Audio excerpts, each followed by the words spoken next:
പിന്നെ നിങ്ങളൊന്ന് ആലോചിച്ച് നോക്കിയാണ് ഈ സർക്കാരിൻ്റെ ടൗൺഷിപ്പിൽ എല്ലാവർക്കും വീടെടുത്ത് കൊടുക്കാമെന്ന് പറഞ്ഞപ്പോൾ അതിനൊക്കെ ആളുകളെ തെറ്റിദ്ധരിപ്പിച്ചാണ്ട് അവർ സ്വന്തമായിട്ട് വീടെടുത്ത് കൊടുക്കാമെന്ന് പറഞ്ഞുകൊണ്ട് അവർ സ്വന്തമായിട്ട് പിരിവ് നടത്തി.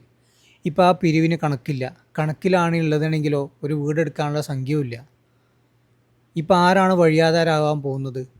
ഈ കോൺഗ്രസിനെ പ്രതീക്ഷിച്ചുകൊണ്ട് അവിടെ സർക്കാരിൻ്റെ വീട് ഒഴിവാക്കി വന്നവർക്ക് ഇനി എങ്ങനെയാണ് അവർക്ക് വീടെടുത്ത് കൊടുക്കുക?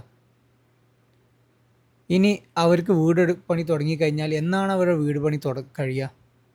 ബാക്കിയുള്ള അവരുടെ കൂടപ്പിറപ്പുകളായ ആളുകൾക്കൊക്കെ വീട് കിട്ടി അവർ താമസം മാറുമ്പോൾ ഈ ആളുകൾ ഒറ്റപ്പെടൂലേ? ഇവരെ ഇങ്ങനെ ആക്കാൻ ഏത് പാർട്ടിയാണ് മുൻകൈയെടുത്തത്? അതാണ് കോൺഗ്രസ്.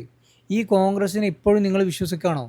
ലീഗുകാർ എന്തിനാണ് അവർ വിശ്വസിക്കുന്നതെന്ന് എല്ലാവർക്കും അറിയില്ലേ? അവർക്ക് അധികാരം കിട്ടാൻ വേണ്ടിയിട്ടാണ്, അവരുടെ അധികാരത്തിന് വേണ്ടി മാത്രമാണ്. ഇപ്പോഴും നിങ്ങൾ കോൺഗ്രസിനെ വിശ്വസിച്ചിട്ട് ഈ അധികാരം കൊടുക്കുകയാണെന്നുണ്ടെങ്കിൽ നിങ്ങളെ ഈ കോൺഗ്രസ് ചതിക്കും.